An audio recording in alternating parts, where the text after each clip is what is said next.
Welcome to PokéBoys. We're here with another interstitial episode here after season 2, which just finished Hmm. shortly, in the near uh, distant past, maybe, The or near maybe it distant was a past future. very long time ago. I don't even know at this point. Yeah, our recorded cadence time is a flat circle. We don't know Yeah, when's going up what and what's going up when, and it's just chaos. yeah, but it's gonna change. Yes, it So will. I guess maybe we can start out with just a little update on Yeah, some some of the some little changes. announcements here. Yeah. So I asked in the Showboys Discord. I don't remember if I posted it in the Play Along I podcast one. think no, I think it was just in the Showboys one. Yeah. But you and I had been talking about this for I don't Hmm. know, a little bit. Yeah. Because a little peek behind the scenes. When we recorded season 1 and 2, we recorded essentially the entire season and then Yep. began releasing episodes. And since we're unfortunately not full-time podcasters and have jobs and Not families, not not yet, Mike. Not what I've been not yet. telling you. That's We are true. gonna when That is PokeBoys takes true. off, and it's our full time job. That is true. Maybe one day, but that day is not at this That is current not moment. not So, today. so we record every other week while we're recording, and then when we get the whole season wrapped up, we release the episodes every Yep. week. So, for us, that was working really well. Oh Um, yeah. except this is a good problem. It's like first world problem. Uh, Yeah. we've had a lot of awesome engagement along with each episode of both seasons so far, Yeah. with you guys playing along with us and chatting with us about your plays of each leg in our both discords actually, which is super cool, Yeah, and we it's been love so that. much fun. It's been so much fun watching you guys play along and seeing your teams and what mon that Yeah, you're playing with and everything, especially when we're doing our gimmick like yeah, challenge seasons like the Draftlocke and seeing what types you guys drafted has been so Th- cool. But yeah, that was while nuts. while me and Mike are watching, we're just like, yeah, we did this like 2.5 months ago. Yeah, do And you remember what he's talking about, Jared? Because I don't remember what he's yeah, talking about. exactly. People asking questions of like, "Oh, did this happen in yours? And did you get the spawn to evolve?" We're like, I don't remember." Yeah. So we're like, how do we remedy this? Do Yeah. we like try to record more often, like every week, and release it after we record it, or like what? So we pitched an idea to you guys of Yeah. keeping things the same, like as they already are, or we still record every other week, but Yeah. we'll record an episode and then release it. So instead of getting weekly releases, you'll get a new Pokeboys episode every other week. Right. But that allows all of us to be playing along together at the Mhm. same time to make that engagement and those conversations um, more enjoyable on our part because we can actually actually recall what was being Right. talked about in the episode that you guys were listening to. Yeah, and Um, talk about our teams that we're yeah, we're we're playing with and kind of share in experiencing some of these games because as you guys already know, the next couple seasons we're going to be focusing on fan games. So it's just like, especially with games that we haven't played ourselves, it's cool to just experience that like yeah. with a community together in real time. So that's just going to be really fun. And you're right, you're not getting that weekly episode anymore, but you're still getting them every other week. It'll Yeah. be great, and it'll allow for us to all play together, which is great, which Yeah, is fun. and it gives you the player, which by the way, we put it up for a vote, and that was what won the every Yeah, it other was not week like a releases. dictatorship where like this Yeah, is what's happening. The yeah, people have voted. and it won by a landslide. So Yeah. you guys were cool with it, which is awesome, and I think it's also beneficial for you listener Mhm. because it gives you more time to play your leg in between the episode releases. So if you're busy, you don't have to feel Yeah. like you're rushing through. To Gives you get that it done on a extra week. weekly basis Yeah, kind of thing. Yeah. yeah. So that's awesome. That's what's going to be happening.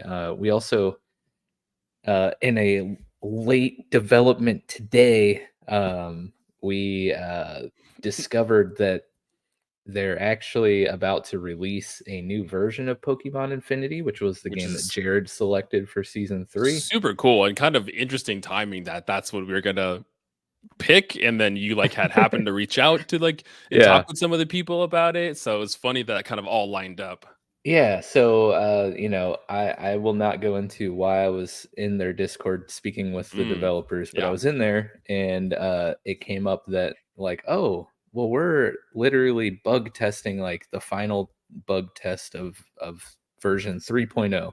So if you, Hmm. I don't know what he was like, I don't know what your guys' like schedule is like, but if you can wait until 3.0 comes out, that'll probably be better because we're like adding Yeah. some cool stuff. And so what we decided to do, he said, um, you know, it's at least a month away from being Yeah. completed. So we didn't want to wait that long for season 3. So we Right. flopped season 3 and season 4 games. So instead, season 3 we will be playing through Pokemon Bushido, which is a game I've So been wanting to exciting. play for so long, like literally probably a year.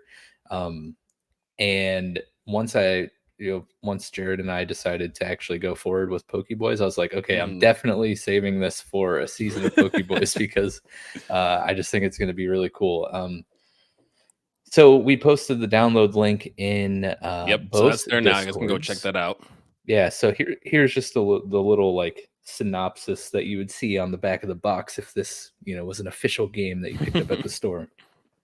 The story of Pokemon Bushido revolves around you, the child of the royal samurai. After training under Sensei Sukiro for years, the time has come for you to get a Pokemon and become an official Kenshi.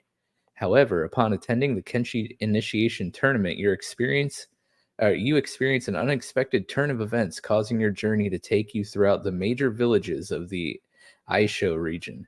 You will Mm. challenge all the various clans and earn merit for yourself while stopping the Akui clan in their tracks. As you travel the region, you will meet new friends and enemies who will shape your adventure. So, we're going essentially to like feudal Japan. Oh, dude, the aesthetic is so exciting. It Yeah, looks really cool. The art is really cool. If you're trying to visualize it, think of like Mike was saying, like Infinity, but with like almost a feudal Japan skin to it. And so I haven't looked up much of this game, so I don't know if there is same. fake mon or how many fake mon. All I have seen is there is existing mon similar to Infinity that have changed some typings. Yeah, So that's all I really know, and I only saw one of them, which is on their normal homepage yeah. for the game. It shows a couple mon that are a little different aesthetically and everything like that. But that Mhm. is all I know. So I'm just keeping it at that, so I can Yep. go in And the blind only and kind of other be surprised by it. the only other thing that is just like spoiler free, readily available on the Relic Castle page is it is up to Gen 8. So we will Oh, I didn't have, realize that. That's really yep, cool. all the way up to Gen 8 Pokemon. So that's exciting. But yeah, That's Pokemon in really feudal cool. Japan, train like a samurai in training with clans, and oh, that's it's I'm excited. I'm very excited. And Chad, if you're listening, from Showboys, one of our lovely Hmm. hosts, uh, on our episode, I think it was 161, which is wild that we have 161 episodes of Yeah, Showboys. you're slowly Um, creeping towards that big 200. I know dude, it's freaking weird. But we were talking about actually, I was talking about Pokemon Violet leading up to this Mm, episode. I had to yeah. force myself to finally finish it.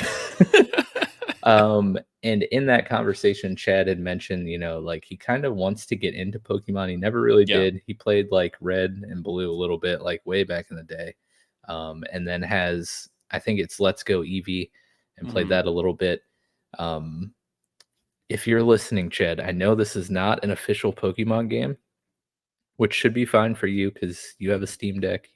Even though I'm having a little bit of issues trying to get this one running on the Steam Deck, but we'll talk about that later.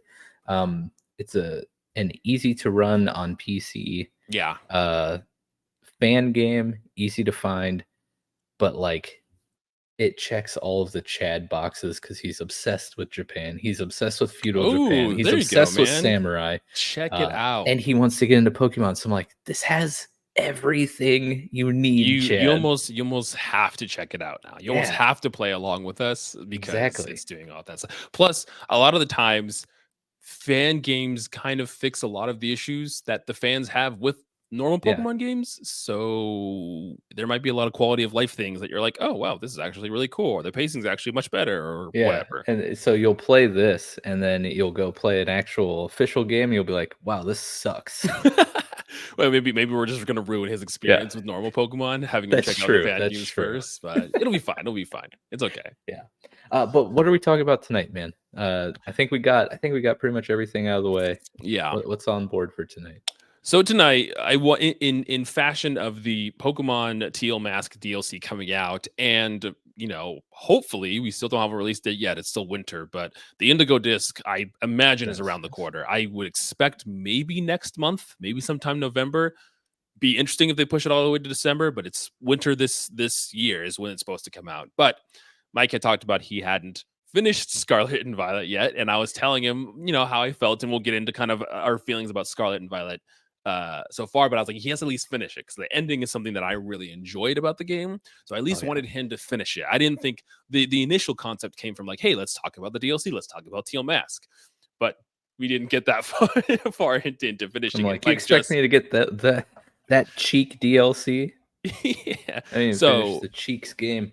But this is anyways, going to be us talking about how, a little bit about Scarlet and Violet, up to its release, mhm. the game itself, how we felt about it, and then me kind of touching on the Teal Mask and either convincing Mike or letting him know that he can pass up this DLC. You'll have to just stay tuned towards the end of the episode to find out about that. But uh initially leading up to this, Mike, it's interesting listening back to like my own episodes where I kind of reference it, or other podcasts where I remember talking about Scarlet and Violet. I was so excited. Like I know. there was so much excitement leading up to Gen 9. I remember the trailer announcement, and I remember like they just did the starters right off the bat too, which is really exciting. They were a little hit or miss for me at first. They grew on me. I was Team Quaxley, Quackpack, until I saw his evolution with the weird ass toes, and I was like, Quackleval is not for me. And then the rest of them have Yeah. grown on me and everything like that. But I was so pumped for Scarlet and Violet. I don't know if you felt the same about like leading up to this gen and seeing anything on it, Oh but yeah. yeah. So um our Pokemon like bromance began like Yeah. you coming on Showboys talking about Legends Arceus. And Yep. then we had so much fun with that episode. You, myself, and Amy, Mhm. that we had a similar hype episode for Scarlet and Violet, and Yep. we were all Very excited. like too excited. Just like geeking out over it, like how like, Yes. oh my gosh, this is open world. We had played Legends, so we're like, oh my gosh, Legends with like traditional Pokemon formula, like you just can't miss. Like those two things Yeah. just work perfectly. Yeah. And we'll get into that. But then I think what kind of also sparked this topic tonight is there have been a lot of leaks of Mm, recent yep. speculating, tying back to Legends Arceus, speculating what games may be coming in the pipeline in the future, and a Yep. lot of that speculation is based off of little hints and things Yep. people may or may not be looking too far into, or I was like, maybe people they're are always legitimate. looking too far into. There's Yeah. always a Pokemon fan diving deep into Oh, like, and what's weird is like it's sometimes justified because in Sword and Shield, like some of the wallpaper in one of the buildings is like blueberries and oranges, which is what Sword and right. Shield is, or Scarlet Yeah. and Violet is. So it's like, okay, I They guess it's do kind of like it. justified. They Yeah, they make us do this. yeah, yeah, But there have been quite a few videos that I've been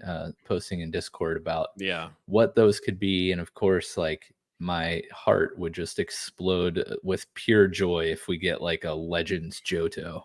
Um, and Hmm. there's rumors of some sort of maybe futuristic Unova Yeah. return, whether it's kind of in the same vein of a Legends game, which Legends in the future, I don't know if we want to get into that, but that doesn't make any sense to me Because because how Legends implies passed, and I don't Exactly. know. I mean, there's definitely a lot of rumors about Gen 5. It feels too early for Gen 5 because we just got Mhm, BDSP, and you know, maybe like with BDSP, Legends, and Scarlet and Violet, they already changed their like release cadence with those three games coming out mhm. within a year and a half, 2 years of one another, which is Yeah, and wild. Arceus and BDSP were like 3 months. I forgot Arceus. No, that was last year. BDS last year was Arceus and Scarlet Violet came out the same year, which is crazy. Yeah. But yeah, it feels way too early to dive into Gen 5, even though there's been lots of rumors. I mean, we're definitely getting something Gen 5 at some point, right? I Mhm. think we're gonna be diving into Gen 5 at some point, but it would be cool to get a Gen 2 Legends just because of Yeah. that lore, but I don't know. The lore is fascinating, but It's too one good of to the be true. videos right, one of the videos that I saw today that I posted, it's from, like, Ruffled Rowlet or something. Yeah, yeah, yeah. Um, he was making the point that next year is the 25th anniversary of Gen 2. Yep. So, maybe I mean, it's definitely just wishful thinking, but, I mean, it could be. What if Come it's just on. what if When's it the last time we've been there? Just Heart Gold and Soul Silver. That was would you like, would you be fine with a Let's Go game? oh god, no. I mean, I only played through Let's Go once, but it was I enjoyed my time with it, and I think it'd be interesting to do that with Gen 2, but I like again, that lore is so interesting that it's kind of a shame to like just avoid it, but also not out of Game Freak's cadence to be like, well, look at all this thing that everyone loves. Let's not do Yeah. that. Let's do our own Yeah. thing. Remember that one thing we did that blew everyone's mind because it was so Yeah, we're amazing never and gonna do that innovative? again. We'll never do that again. Yeah, yeah, exactly. So it'd be cool. I mean, they have to fix a lot of issues with Gen 2. I love Gen Mm, 2. The music's great. I think the Pokemon are good. The game is severely flawed in its pacing because they have to smash in 16 gym badges, which mind you, I just like put this together the other day. They have 16 gyms and not a single repeat type. oh, So wow. if you think back in the day, there was only 17 types. There's no fairy. They just didn't have a dark gym. There was every gym for every type except for dark in Gen 2, which is kind of a Oh, crazy concept. that's pretty rad for it Yeah. being the 2nd generation of Pokemon. Right. But I mean, I just had watched someone play through Heart Gold and Soul Silver, and you're past Elite Four, right? You're into the 16 the 8 original gym badges, and you're going through those routes, and your Pokemon are level 50s and 60s, and you're running into level 18 wild Pokemon. And it's like, what why am I running into like level 20s when I'm like 50 hours into this game at this Right, point? So there's a lot right. of like pacing and level issues in that game, Mhm. so hopefully they fix a lot of that. But Yeah. I love Gen 2 lore wise, aesthetic wise, and everything. So I'd be down for that. Oh yeah. But yeah, so that then, spawned oh yeah, well, if they're doing this in the teal disc or the teal mask, this character, might be related to this Hmm. guy from Unova. So what are they Yep. doing? So that's kind of what brought this up. And then I was like, well, if you want to talk about the DLC, I probably should at least beat the game. Yeah. Yeah. Exactly. But it was good because I was Yeah. at least halfway, maybe just over halfway through the game already. So I was like, Yeah. I Well, that's why I shouldn't leave was this like, unfinished. I got to yeah, I get was through. like, just like you're almost there. Just like power through it, even if it's just like, and we will get into how you feel about the ending of it. But I like just power through so you can get to the ending and we could talk about it because you're almost done. You're right there. So Mhm. I mean, jumping into this, I mean, I don't know about you, but the second I booted up Scarlet and Violet, instantly had like performance issues. Like the second I moved, it was like, I was like, oh no, Yeah. oh no. Very quickly. Okay, so it should also be noted if you're not familiar with me. I never buy a game at full price. Yeah. Like I am strictly gaming on a budget. Mhm. And like I grind my teeth if I'm paying like over $15 for a game. But that's just like now embedded in me from being a primarily PC player. Like Yeah. there's so many ways to get like great Steam deals on sales and games. all the like all the Yeah. sites you send me for games and everything like that. Like, Yeah. With that being said, the last 3 full price purchases were Shield. It was like a year after it was released because I got my Switch Hmm. I got my Switch when my 2-year-old was born. So what, Hmm. 2021, I Yeah. guess. Does that sound like it was a year into Sword and Shield? Yeah. Um, I bought that at full price, and didn't end up beating it. Um, I bought Arceus at full price. Loved every second of it, and it Yeah. reignited my passion for Pokemon because until Shield, I hadn't played Pokemon since like Ruby and Sapphire. Yeah. I just stopped and I was like, I just can't do this anymore. And then Arceus was like, you must. And then Scarlet and Violet's like, hey, about that. Yeah, yeah, exactly. And then Scarlet and Violet came out, and I bought that on release, and it almost instantly had buyer's remorse. I was like, Yeah. why have I done this? Um, Yeah. I don't know. I think I get hooked, like caught up in like the spectacle of it all too, where it's just mhm, like, yeah, there's performance issues that really sucks, and like I didn't necessarily care about the narrative at first. Even mhm, exploring, I was just like, I'm just here to catch Pokemon, right? I actually really like a lot of the Gen 9 Pokemon. I think they're great. I want to run around, have a team, and catch cool Pokemon. Like that's like usually my minimum requirement for some of these games. And at the end, coming out of Scarlet and Violet, I did enjoy my time with it. There's mhm. just a lot of problems, and I think one of the big ones too was maybe like mistranslated marketing where they're like, it's open world, you can do this in any order you want, and it's like, Yeah, cool. Now the caveat to that was like, you can fight the eighth gym right when you start, you're gonna get destroyed by the eighth gym because they're gonna have like yeah, level 60 Pokemon. It's like, okay, well, you technically can do this in any order, but it's not going to be right. beneficial to your actual playthrough in doing it that way. So I was like, oh, okay, I Yeah, see, I see. yeah. For me, so before switching to PC, really, well, like after kicking my crippling League of Legends addiction, I got the Switch, and so I had already been like somewhat used to just games not really performing the Right, greatest because it's the right, Switch right. and it's like not um, that amazing of a console itself. Mhm. Um, and like Arceus got blasted for graphical quality, and I was just like, I don't care. Like, Yeah, you're like, I I'm having a great literally time. do not It care. functioned, which is all that, like, Yeah, which can't say the same yeah, for exactly. Scarlet Violet. So hearing all that stuff at first, I was just like, whatever. I don't really care. It can't be that bad. Hmm. Like, but then actually, it was that bad. Yeah. It just ran so poorly, and I was telling Chad and Jeff from Showboys on Thursday, episode 161, that like the graphics look like PlayStation 1 graphics. And I'm like, okay, I generally like typically do not care about graphics when it comes to Pokemon games, Yeah. but this is like laughably terrible. It's Um, it's weird because like differentiating like graphics and art direction too. Like I think the art direction was good, right? The game's mhm, very very colorful, and I think yeah, the aesthetic of the world they went with is interesting. And like I think a lot of the towns lack personality, which we can get into that later. But I think you're right. I think the character designs look good, and even in some of like the lighting, everything looks good too. But you're right.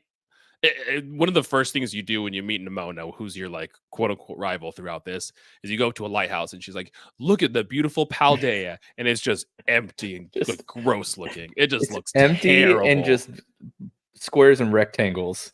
right? And you're just like, Nimona, are we seeing the same thing? Yeah. Do you have your glasses Uh, on? So like, I see that for sure. um, I did like a lot of the like main character models. Like Oh yeah, I thought a lot of the gym leaders were very cool looking. yeah. Had Nimona's cool probably designs. one of my favorite rivals too. I think Nimona's just like always itching for a battle. She's overly excited about everything and just Yeah, wants to fight. And I was like, I like Nimona. She's cool. yeah, and I think Arvin was cool too. Like I think the Yeah. characters are cool.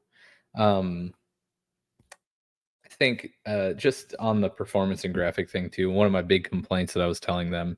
was like just the draw distance. Yeah. Oh Like, man. I'll be walking and everything, like you said, is just empty and, like The I pop said, in. all squares, and then all of a sudden, like, 700 Pokemon pop up, and I'm like, "Oh, okay. I guess there are a lot of Mm, Pokemon here."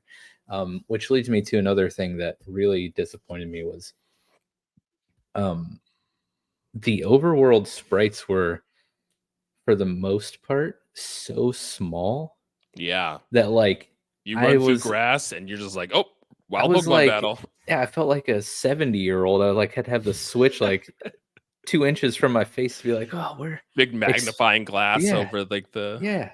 Um, which made it incredibly frustrating to, you know, decide what Pokemon were around me that I wanted to try to catch, or like you Mhm. said, if I'm trying to, like, avoid running in having any encounters, and then all of a sudden, 1, 700 Pokemon just pop up out of nowhere because the draw Yeah. distance is so bad, and then 2, on top of that, I can't see any of the Pokemon on the ground because they're microscopic.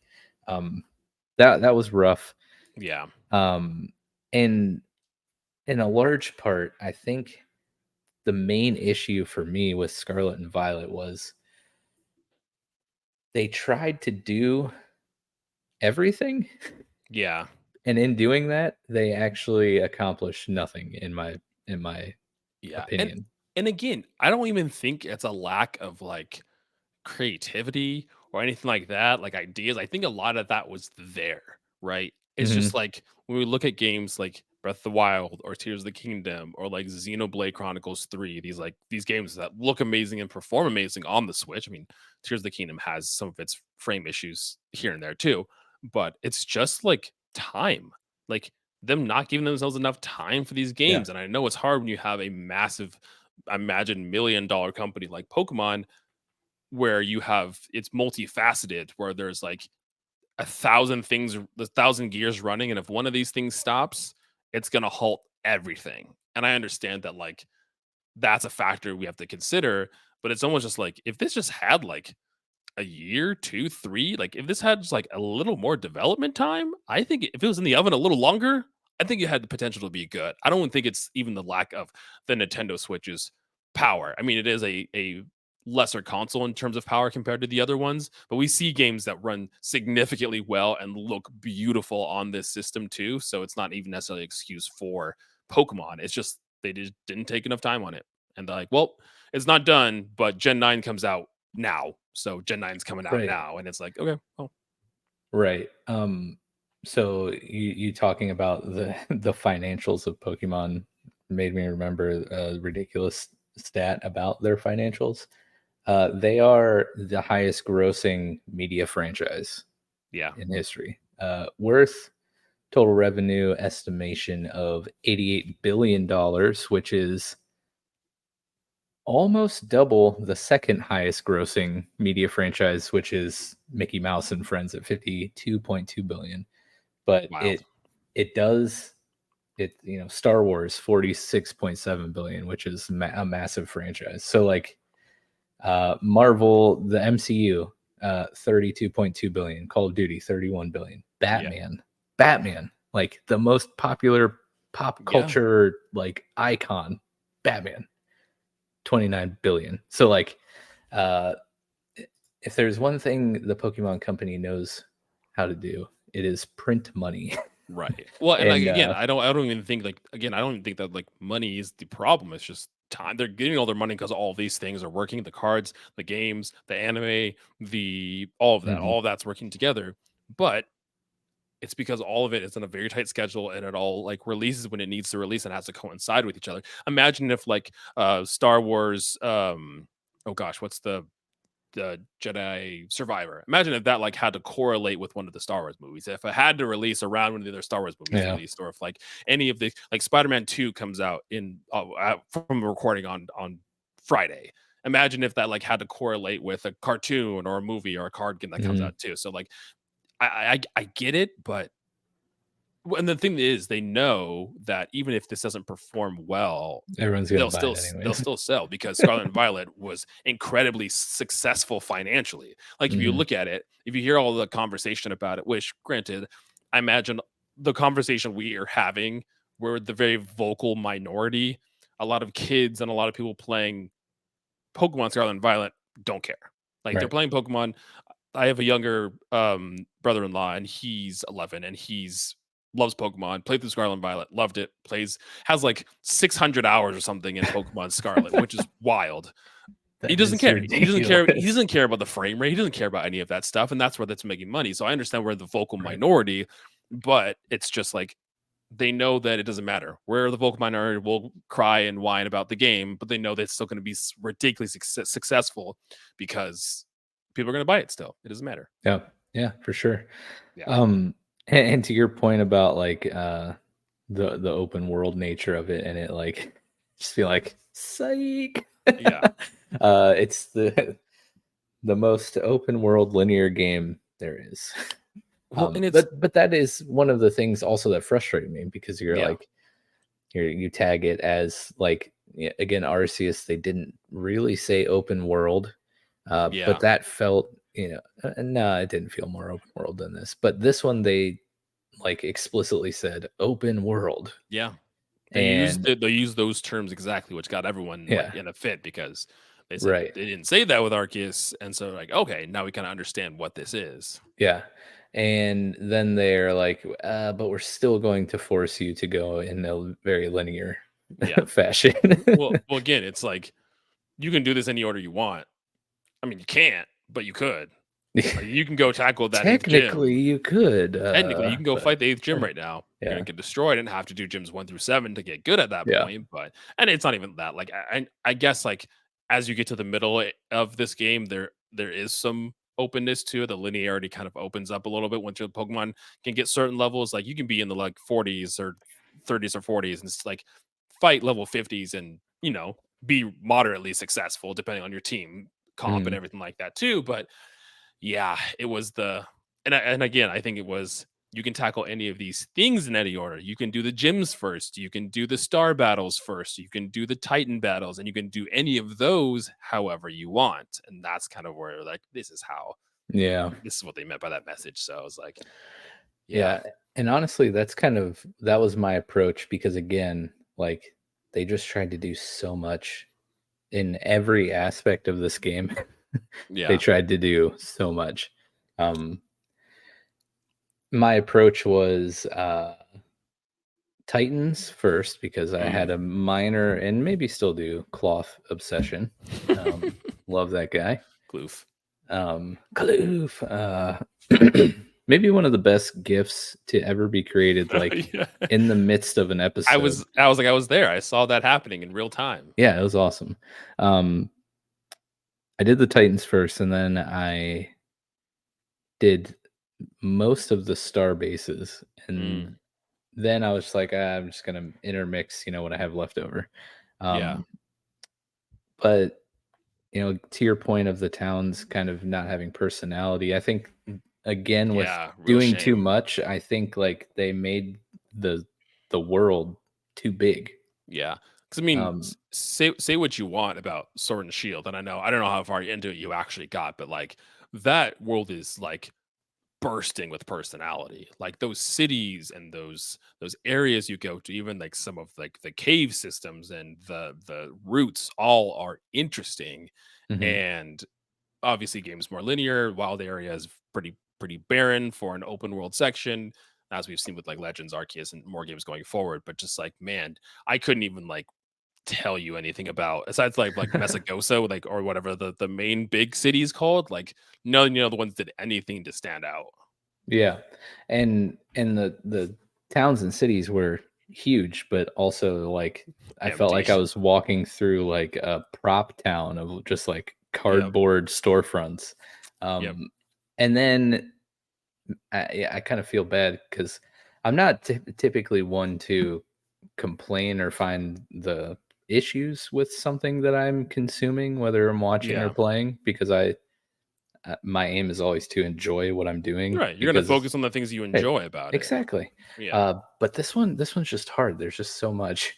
Uh, but like in the main city where the school is, like it's massive, and there's way more shops and storefronts you can go Oh my into gosh. in the city. Don't even Except get me started on the shops. they're like the same. Just like they all sell the same things. All the cafes essentially. So like you don't Yeah. need all of that. You First don't of all, need if all you that. go into the hair salon, if you look at this game, if you look at Sword and Shield, and if you look at Sun and Moon, all of the haircut like shops are the exact same layout. Like they're designed exactly the same. You walk in, there's a lady at the front desk, and then there's a row of chairs on your left. And that's the same for all three of those games, aside for aesthetic differences. The other Mhm. thing is because I bought the Teal Mask, I bought the DLC, and I'm playing that. That gives you access to more clothing options and this game cut back on clothing options because you know you're supposed to be your school uniform, so you have that, and then you have some accessories that you can add on to that as well. And even the DLC adds some new like school uniforms that you can wear. But in again, like Mike was saying, Mesagosa is huge. The sock store is one place. The t-shirt store is another place. The shoe store is a separate. I have to go around to all these different shops just to Yeah. get an outfit, and it's Where's like, the dang Walmart? exactly. Where's my Poke Walmart where I can get all of Yeah. my stuff in a nice convenient place? Yeah. Yeah. And also like all of the stores, like in Sword and Shield, you can walk into these places. There was restaurants you can walk in to interact with NPCs. All of these stores are just menus. You open the thing and it's Mhm. just a menu. You go through a menu. Again, it just more and more lacking the personality that other games had. Mhm. Yeah, and you can very clearly tell that this game was in development at the same time as Arceus because like it timidly attempted to try some of the same things that they introduced Mm, in Arceus, where they I feel like they weren't completely sold on the idea of mhm. Arceus being recepted as well as it was. So Yeah. they're like, maybe we'll sprinkle in like Little tidbits here and there. And exclusively, overworld sprites for your encounters. Maybe we'll sprinkle in like, whatever other aspect from Arceus. But then they didn't like implement the they didn't commit. fully developed, like correct Yeah. mechanic, right? Or even like Um, just like the throwing ball mechanic, like it present in both games. Legends Arceus, you can aim and throw. Scarlet and Violet, it's just a simple button press, and I guess you can argue that's intuitive because you're taking out a necessary step, but like it just adds more, interactivity with that being yeah. able to look and aim and throw the ball. And Arceus was one of the cool things I really loved about Arceus is doing that. But Well, like, and then like, throwing berries out or like yeah, throwing mud or hitting them with a rock and then trying to just catch them from the overworld, mhm, throwing a Pokeball or a Great Ball or an Ultra Ball and like being able to catch a Pokemon like that instead yeah, of this. But with that being said, Arvin,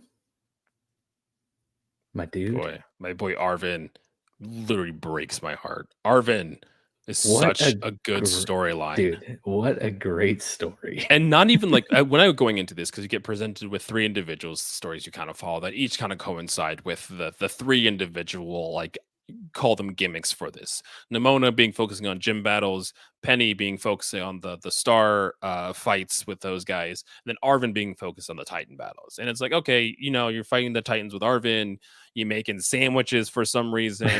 Karide and Maride and like sandwiches, like that's cool. It's Yeah. very pretty much surface level through all of this.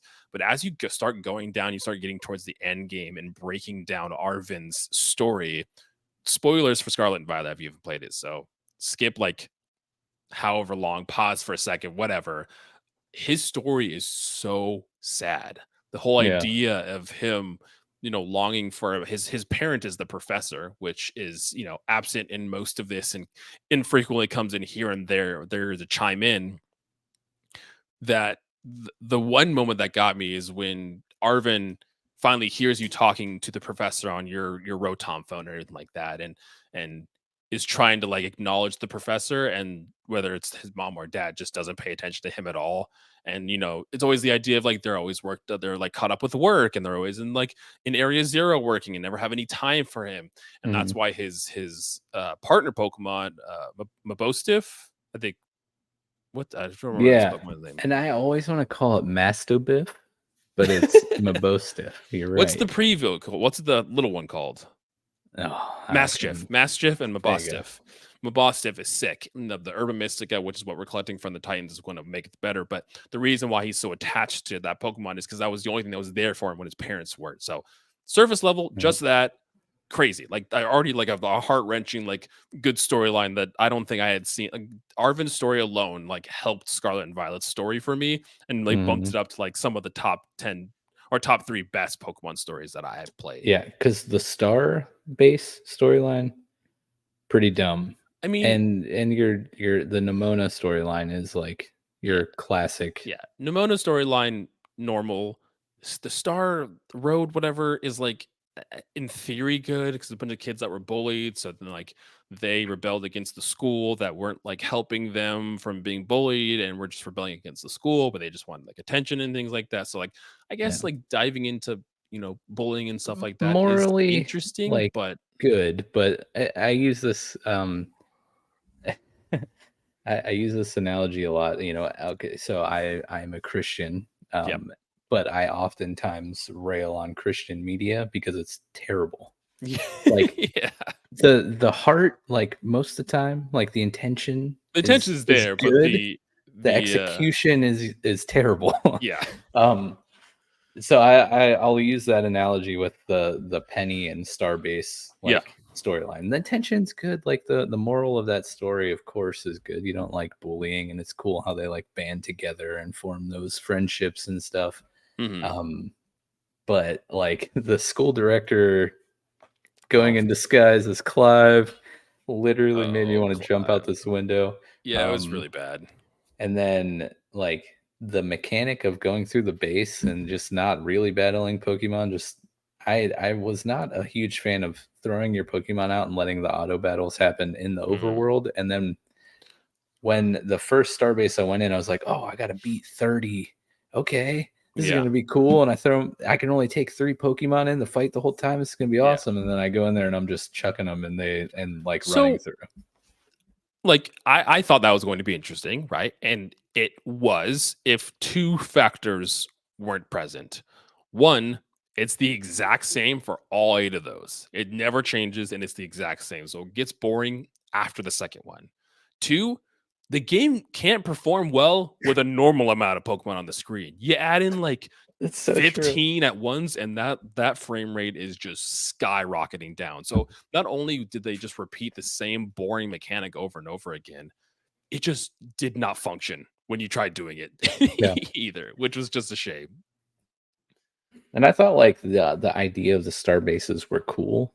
Yeah, And again, like from the conceptually outside, they kind of like cool. looked interesting. Yeah, But at least with the Titan story like path, it's a different Pokemon.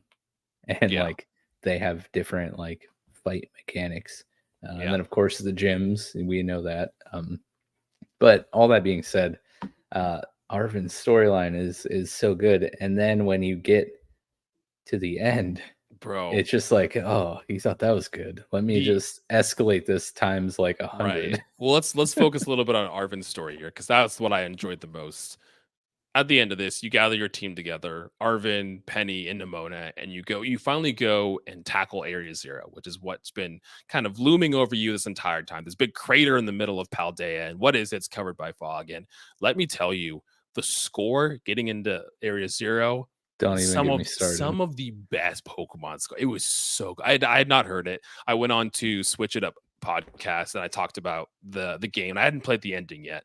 So I got to Area Zero because I hadn't heard the track yet, and it's so good. It's like, oh, it's amazing.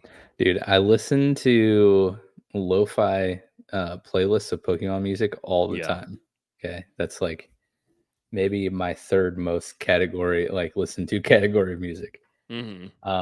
When this song came, I heard this way before I made it to this part, just because it's Yeah. on a bunch of those playlists and stuff. Right. Right. So when I heard it, I was like, "Oh, this is a pretty cool remix."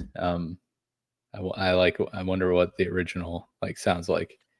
And then like I get into Area Zero, and I was like, "Oh, that's literally just the song." Yep. Like, and if you have not heard it yourself, one, do yourself a favor and just go find Yeah.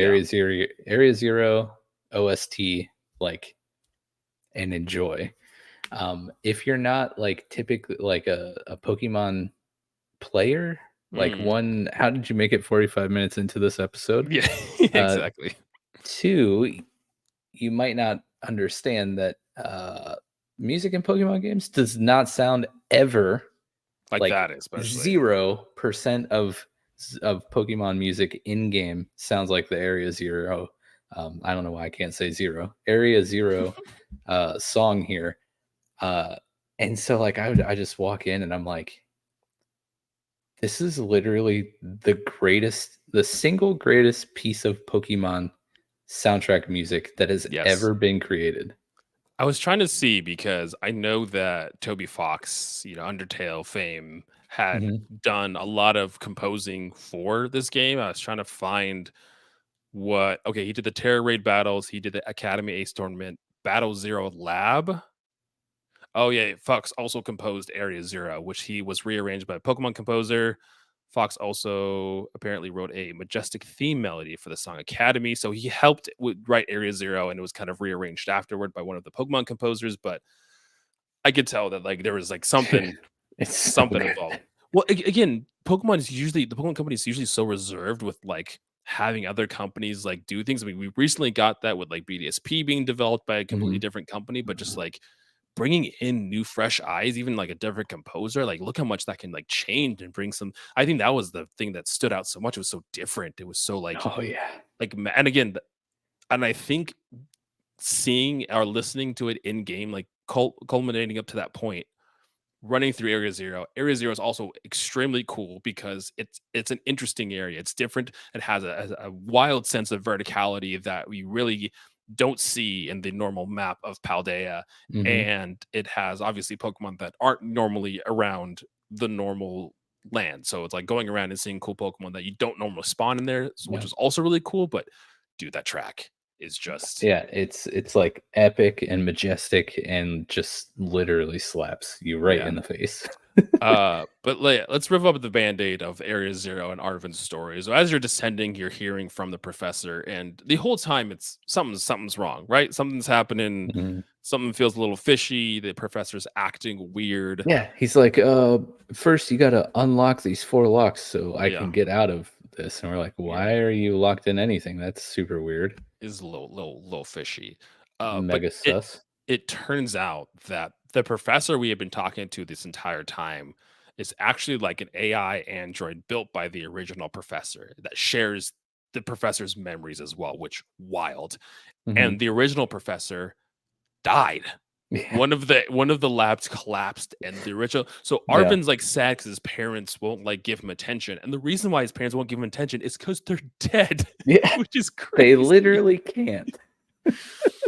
Uh, And the lead up to that, so, like, yeah.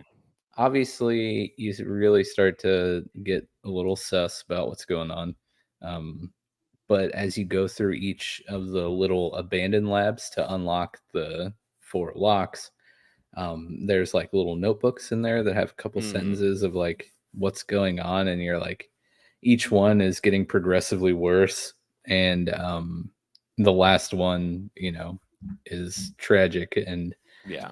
you don't know who's writing this, but then when that is revealed, you're like, "Oh, those are Turo's," or I don't know, Scarlet's professor's name. I wanted to say Um, Sonia, but that's Sword and Shield. but yeah, it's the professor writing these notes in these Wild. journals, and um, yeah, man, when I felt so sad, like so sad when he's just like, It's Sada. "Yeah, I'm actually an android. Your dad died, but he wanted me to,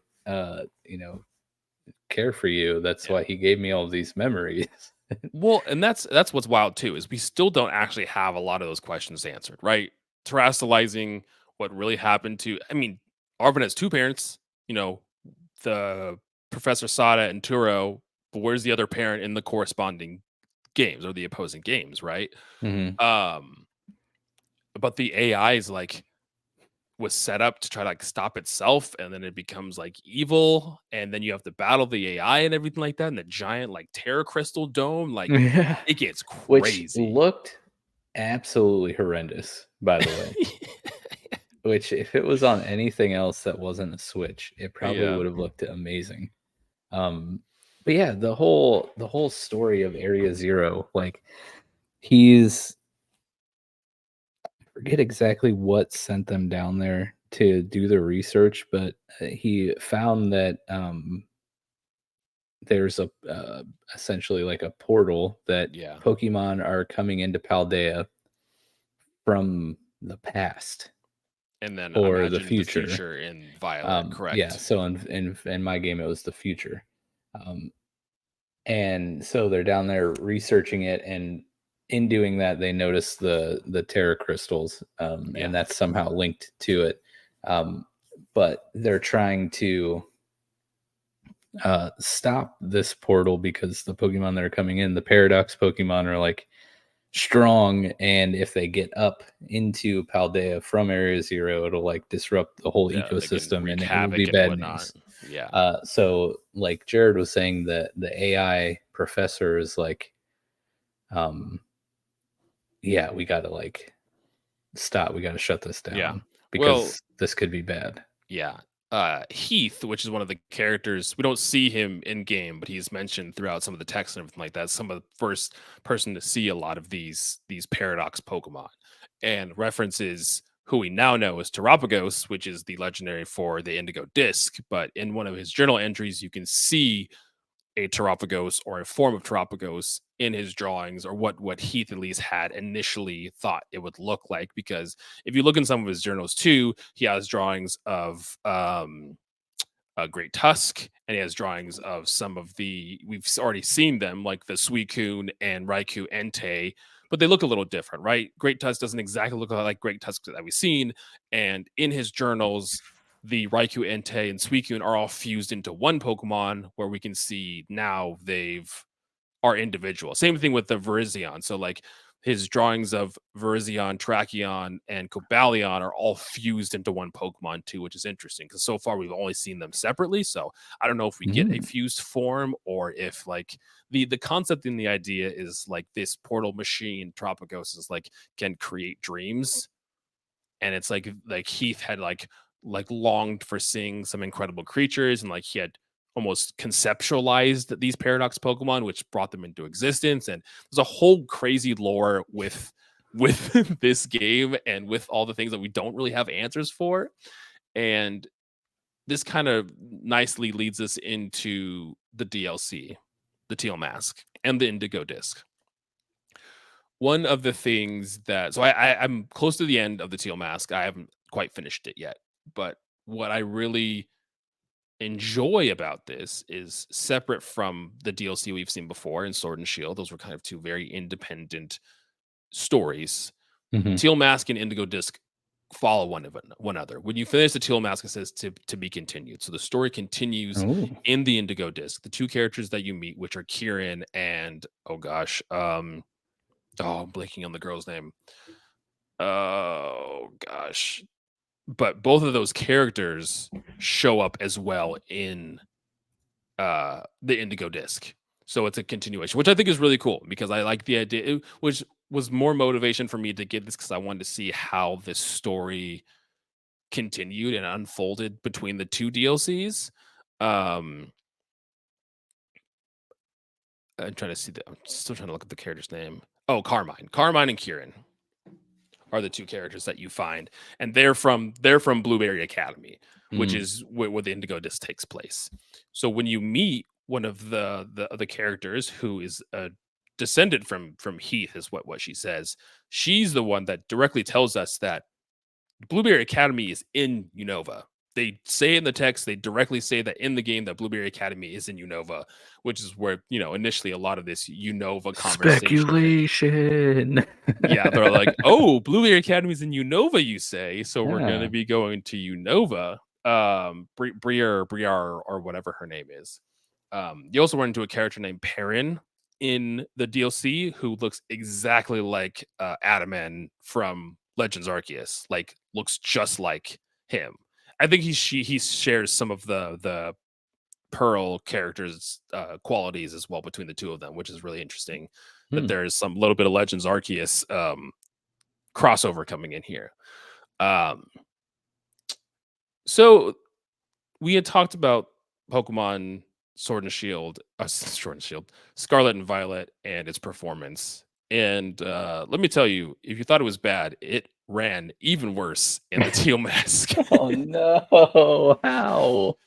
Like I had points where my game stopped completely for like 2 seconds. Like nothing was happening. Like I had full like game is not running kind of like performance issues, which Man, is crazy. you're doing a great job selling this for me. Well, this is at the beginning how why I said maybe I'll sell it, maybe I'll say that you could avoid it. So we'll see. Okay, okay. Um as far as some of the things I really enjoy and love about the Teal Mask is I love more Pokemon, right? I'm always like bring more Pokemon back. The returning Pokemon are great. Some like heavy hitters and returning mon are always something that we love, right? Mm-hmm. I think that the world of Kitakami, which is where this takes place, doesn't technically say that's in Paldea, so Kitakami could be somewhere completely different. Aesthetically, very cool. Love the kind of Japanese aesthetic that they're going with here. Music, again, the music in this is really good. I wouldn't say any of it hits levels of like Area Zero, but Mm. there's some really good tracks. There's a maybe it's I'll have to look it up.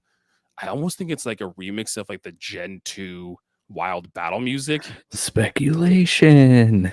which is really cool. Um, but the world itself is very boring. Like Mm. it's smaller than the Paldea map, which I wasn't, didn't care if it was going to be big or small or whatever. There's like the little town at the base of the big mountain where Ogre Pond, which is one of the legendaries, resides. But other than that, there's a grassland, there's some water, and then there's like a desert area. Mm. And then you can climb up to the top of this middle mountain, and there's some cool like there is a really cool interconnecting cave system, which I did really Ooh, love through that's kind this, of which cool. is fun. And like small little corridors that lead up to big open caverns that have Pokemon in and everything like that. So that was really cool. But other than that, like the whole area itself is pretty boring, and because of its size, does not really like lead into any exploration or like motivate me to explore other than like I'm wanting to catch more cool Pokemon, right? I got to Mm. get my nose pass. I got to get my Yanma. I got to get my all these returning Pokemon that I'm trying to have. I have a Poliwrath on my team. So it's cool to see these Pokemon. Hey, Yeah, Poliwrath. Poliwrath is back. I have a Victory Bell on my team. Oh, going old school. I like it. Yeah, I think I have a couple like old school mon on there too. I think I have a Gligar on my team as well. So, and these Pokemon look fantastic. Like I love their models. I love like how I have a Komao on my team too, Okay. and because he has like his scales are like metallic and glistening and everything like that, so it's really cool to see some of Oof. like the reflections on these Pokemon. Um, and story wise, so the story is pretty it's okay. It's fine. I don't want to spoil a lot of what happened in the Teal Mask for you and the listeners, but at least from where I am, which again, I'm pretty far into it. I'm almost done with it. It's pretty straightforward. It's it hasn't been anything crazy aside from Kieran and Carmine characters themselves. Carmine is very fun because she reminds me of Nimona. If Nimona Mhm. was a little more like hyperactive, like she just gets like really More ener hyperactive? yeah, she's like energized about things and she'll like freak out. She's like she's a more angry Nimona because she has Nimona's like drive to battle, but Yeah. she is not very nice. she's not, but she's mean to you in kind of a fun kind of way. Mm. And Kieran is kind of the opposite. He's very timid. He's very shy. And the whole idea is there was Ogerpon, and then the three loyal creatures, which are Pheasantipity, Oki Doggy, and Monkey Dory, which are just hilarious names. Those are the legendaries for the Teal Mask, by the way. Oh my gosh. They're okay. They're fine.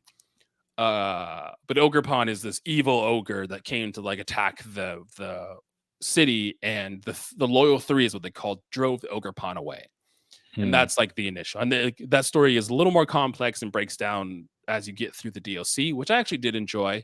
But Kieran really kind of sympathizes with the ogre. He's like he kind of just seemed like myself. He kind of just seemed shy. He kind of just seemed skittish, and for some reason, everyone kind of attacked him for looking and being different. As you go through, Kieran kind of shows some qualities of like almost like split personality where he'll be very timid and then he'll be very like angry and aggressive. So that hasn't like there hasn't been anything that plays out from that just yet, but it'd be Hmm. interesting to see what they end up doing with that. Um but those two characters are probably the highlight of it so far. Ogrepon, the legendary, is all right. It gets three different masks, which changes typing, which is really cool. I think Hmm. the first one is grass, and then it has a rock grass, fire grass, and water grass. So depending on the mask that it wears, it gets different typings, which is cool. All of the loyal three are all poison type with an additional type. So we have fairy poison, which fairy poison is really good. Psychic poison, and then I think poison fighting is Okie doggy. I'm not sure. But cool. Like the typings, they have a cool, there's a lot of cool new abilities that are in here. All of their abilities is essentially like poison touch, except with any move. So even if you hit someone with Oh, a special, jeez. even if you hit someone with like a special move, it'll poison them, which is kind of wild. It's like toxic chain or something like that. Yeah, that's pretty Uh, cool though. so some cool new abilities added into the mix, some more moves added into to the decks itself, as long with Pokemon. So those are the good sides of the DLC. The bad side is like the story is not incredibly interesting. The world is not very fun to explore, and it's pretty much more. And the performance, and at least for me, ended up being worse than I had even experienced in the base game. That's But wild. I'm holding out for how this story ties into Indigo Disc, because that's where more of the Unova connections came with Drayden, like a Hmm. character that very much looks like Drayden. He has dragon types and everything like that. There's a fiery redhead chef that kind of looks like Alder, kind of has like some similar qualities to My Alder. man. Exactly. Yeah. Sorry if you noticed, I was looking at the other screen here. I was looking at the Teal Mask legendaries. Ogrepon looks pretty cool. Ogrepon is cool. I out of all of them, I think Ogrepon's fine. What are your thoughts on the three, the lower three? Monkey Dory, Okie Doggy, and Pheasantipity. Um, Monkey Dory looks like a giant idiot. Um, No. I the think other my ones I think my look, favorite is Pheasantipity. Pheasantipity is the least like egregious looking one, but yeah, the other two, I don't know. yeah. Oh, Pheasantipity is okay. He is poison fighting, yeah. Which one? Which one are the which types? Okie Doggy is poison fighting, Monkey Dory is poison psychic, and Pheasantipity is poison fairy. Mm. So Yeah, Pheasantipity arguably having the better type of those three, with poison, and fairy losing that, super effectiveness to poison is quite nice with having that yeah, fairy type. So yeah. That one, that out of the three that are not Ogrepon, design wise looks cool. And now that I know its type, that probably would be my mm, my go to. yeah. Um, We got a couple new mon in this. We got Diplin, which is another split evolution of Applin. So yes, now yes. Applin evolves three different times, which is cool. I have a Diplin. I've used it. He's very fun. There's rumors that Diplin will get its own separate evolution. So like Applin will evolve into Diplin, and then Diplin will specifically evolve into something else, which is cool. Okay. And then Diabetes. yeah, yeah, exactly. And then we got the I don't see. I don't know why we didn't just have like regional forms to keep it like that. Paldean forms. Like why wasn't Toadscroll and Toadscool and Oh, you Toadscroll like Paldean gotta have these Tentacruel? convergent forms, So which is Poltergeist, exactly what a regional form is. right? Exactly. Like a regional form, like if you take a lowland Vulpix, is a Vulpix that's different type, looks different, but it's still Vulpix. Which like that symbol, we understand that. But now we have like Poltergeist and Sinistra, which are just like they're not Sinistea and Poltegeist. Different flavors of They're different literally flavors the of same. tea. Which are fine. I mean, they're Grass Ghost, which I think is cool. The But Toad's cool one though is like egregious, and the Wiglet, it's just like, I mean, I like them normally. Like I think Toad's cool and Toad's Cruel are great. yeah, I just but like just make him a Paldea why weren't they just tentacle. Paldean? Well, and that's what's confusing through all of this. Wooper is Paldean Wooper. Like, if you're gonna go for it, just commit. Yes. Wooper is not a Yeah. convergent species. And Wooper is a Paldean Wooper. doesn't he evolve into Clodsire And it doesn't too? even evolve into Quagsire. Yeah, it's just a giant confusing mess. And again, I like all the Clodsire is absolutely adorable, and him being poison and ground, super cool. I didn't even notice, but if you see him attack, he has little spikes that come out of his Yeah, back, yeah. which I He didn't know about. was on my team in the beginning of my playthrough. He So he just looks like a big old turd. he looks like a Tootsie Roll. That's what he looks like, a big old Tootsie Roll. So like I like that idea, but just like it's gotten so complicated. Even with people trying to figure out like what is what and what's called what and convergent and regional fakes and regional forms and all of this stuff. And it's like, Yeah. what is happening? What are we And then doing? I had the audacity to ask somewhere, I forget where, maybe it was Twitter or Reddit, like, No mistake. what's a convergent form? And they're like, well, you idiot, it's the same Pokemon, just a different species. And I was like, Well, that's not the same Pokemon then now, is it? yeah. So I was like, wait, so a regional form? Like, no, it's a convergent form. I'm like, but it's literally Tentacool. They just like changed a couple letters of its name and then changed its typing. Oh yeah, I don't understand. I like it, but I don't like it at the same time. Yeah. Like if you were like, here is Paldean Tentacle, I'd be like, dope, Paldean Tentacle. Here's Paldean Wooper. Where's the Right. other And one? Here's it Paldean runs Diglett. you're telling me there's a Tentacruel that runs on land? That is terrifying. I will say that Toad's animation, his little like running, someone put like the old school like cartoon The running sound Roadrunner over thing. him. Yeah, exactly, over his running, and it is absolutely hilarious. I love him so much. Oh, that's awesome. That Yeah, is so I know we had come into this for me saying that I was trying to sell you on the DLC, but honestly, knowing how you felt about Sword and Shield, I do not think you will enjoy the Teal Mask.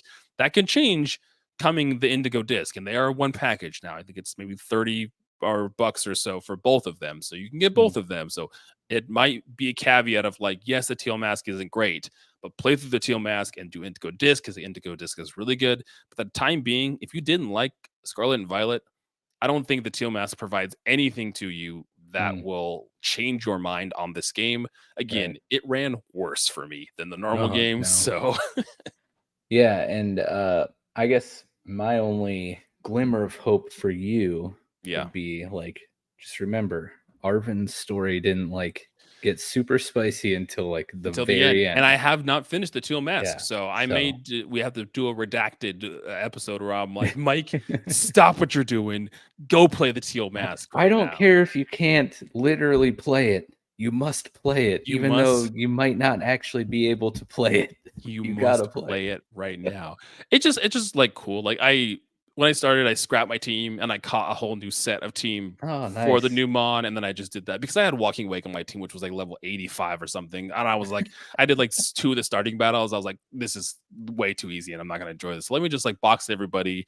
Let me go and catch a full new team. Everyone in the wild the area and everything like that is like level 50s to 60s, so they're already up on par with most of like the mon that you're fighting, so Mhm. it was like fine. So I was like, okay, cool, I'll just do this. Oh, I have a Basque Legion on my team as well, which is really cool. Nice. He looks cool. I'm trying to remember Yeah. everybody on there. Basque Legion. I used him on my Arceus team. I love that Pokemon. Oh, he's so good. Oh yeah, I have Como, Basque Legion, Poliwrath. I have a Rabombi on my team. What was the other Victory one I said? Bell? Victory Bell. Gligar? Did I say Gligar? I think I did say Gligar. Yeah. Yeah. Yeah. Nice. So it's cool. It's cool using Numon. Nothing that I've seen so far has convinced me to. If you didn't like Scarlet and Violet, that I don't think the Teal Mask is going to be Yeah. up for you. I'm just glad that I finished it at least. You did. Round of applause. Because honestly, it was worth it in the end. Because the story like That's what I was really, telling you. You didn't finish. yeah, I was like, Mike, play the rest of the game. yeah, The yeah. ending is what convinced me that I enjoyed this game. Yes, yeah, exactly. But I think for the most part, I do like some of, if Yeah. not most of the new Pokemon. I think they're pretty cool. I think I Um, like a lot of the new Pokemon too. I mean, like Draftlocke getting an evolution. There's a lot of Gen 2 Pokemon in this game that got evolutions as well. mhm, So look at that. Uh exactly. Speculation. Tinkaton was really cool. I like Yep. Tinkaton. Tinkaton was on my final team. Here, this was my final team. I don't even know what my final team was. Let me see. I was Team Quaxley, unfortunately. So You Quackville had was on the you had team. you had inflamed toes on your team. Yeah, like, bro, you need to get that checked out. Um, Exactly. is it Ceruledge? Is that how you say that? Ceruledge, yeah. Dude, Ceruledge. I So loved cool. that Pokemon. So cool. Um, oh shoot, what is the name? There's a fire lifesteal move. Is that new? Has that always existed? No, that was new. That's new to Love it. this. It's Oh, I like love it. Soul Blade or something like that. Yeah, yeah. And just the fire ghost type I always thought was really cool, and it's cool to have like a cooler Pokemon than a Chandelier be fire ghost. Yeah, exactly. We have like Mega Man with flaming swords instead of arm cannons. That's a fire Right. ghost. Tinkaton was on the team. Fairy Steel, super cool. I Mhm. had Bax Caliber, Dragon Ice, Ooh, which was nice. cool. It's the Dragon Glaive move was like hilarious Where to he just like you. launches his back at at Yeah, people. he doesn't just launch his back; he literally stands on his head and Oh then yeah, and then just like shoots slides himself. across the field. But his like Godzilla dragon spiky thing is just like a giant sword, which is pretty cool. Plus like Dragon Ice, that's pretty cool too. Yeah. Of course, you know me as Bug Trainer Mike.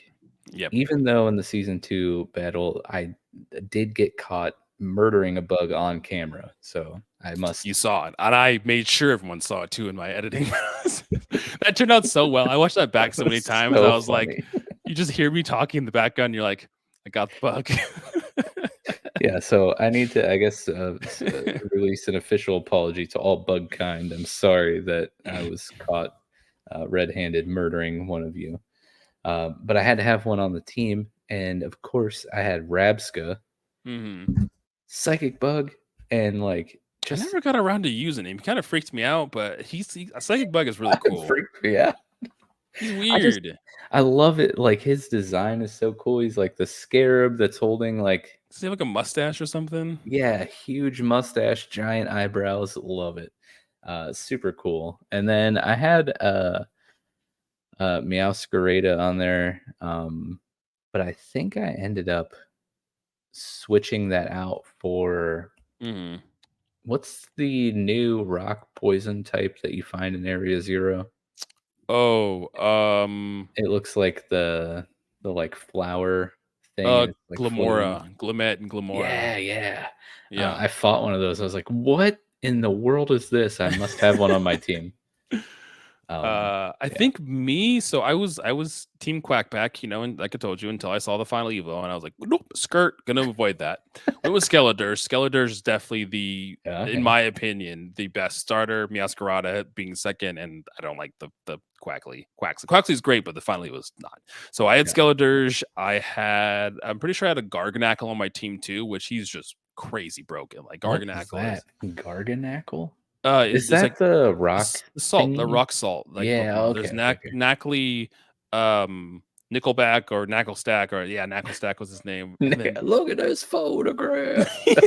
I should have named him Photograph. And Oh, then Garganackle or Garganical, however you want to say it. But he's super cool. Also, Knackley, NACL right. is the like the Table salt, like, salt, yeah. yeah.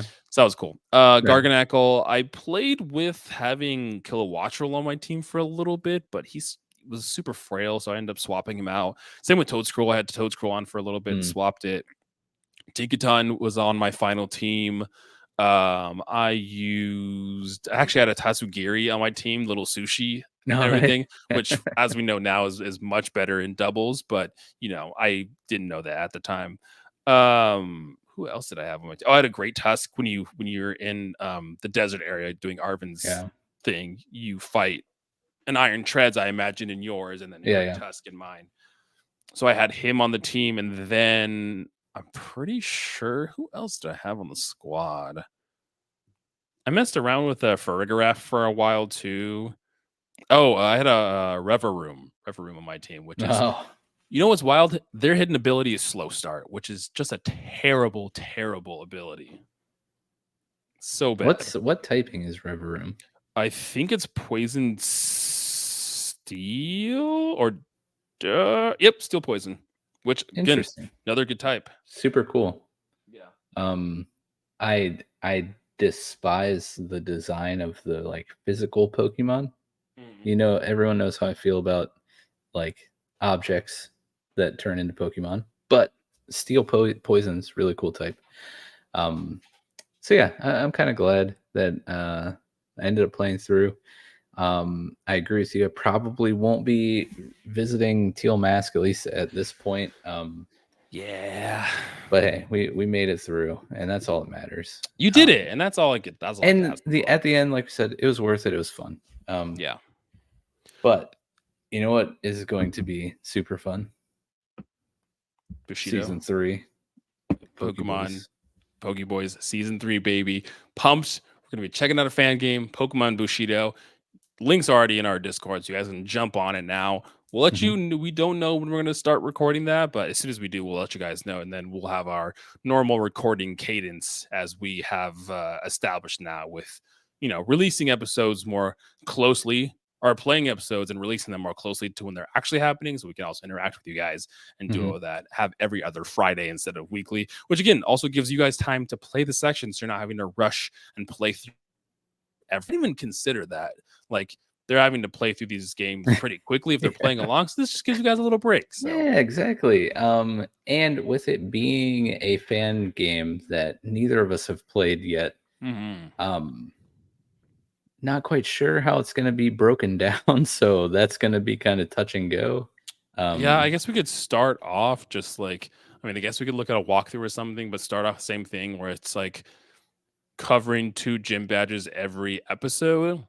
mhm, And, that just might mean some episodes are longer, some episodes are shorter, depending on how the game is paced. But, that's just, and we already deal with that anyways with normal Pokemon games, with right. there being certain sections that are longer in between games. So we'll just keep our normal cadence of like 2 gyms per episode.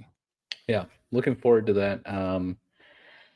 And yeah, just looking forward to just the future of PokéBoys. I think we got some cool stuff coming. The next 2 There, seasons are planned, and the things that I learned today in my yes. discussion, my talks with the Infinity people, We'll have also me just super excited for that. Yes, say me too, me too. Also, season 3 is going to have its own slew of exciting announcements that we will tell you soon.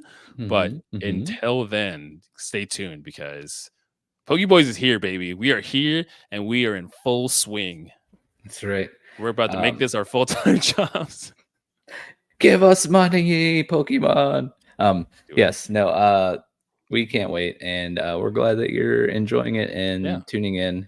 Make sure you leave a comment here on the video. right down Which, by the below. way, shout out to those of you who have been commenting on the season 2 videos. Appreciate that. You guys are the real ones. Yeah, you guys are awesome. But let us know your thoughts on Scarlet Violet. Did you get the Teal Mask DLC? How are you liking it? Are Did you you finish Scarlet and actually Violet? yeah. Are you actually able to physically play Teal Mask? And are you looking forward to Indigo Disc? What are some of your favorite Pokemon from what are we on Gen 9? Gen 9, yeah. Yeah. What new Pokemon were introduced this generation that you've fallen in love with?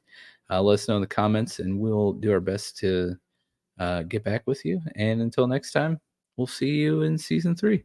Go check out Jared's podcast, Play Along Podcast. They're Oh, that's awesome. right. Also, And you're already here, but check out Showboys as well. yeah, exactly. We'll see you guys later. Peace out, y'all.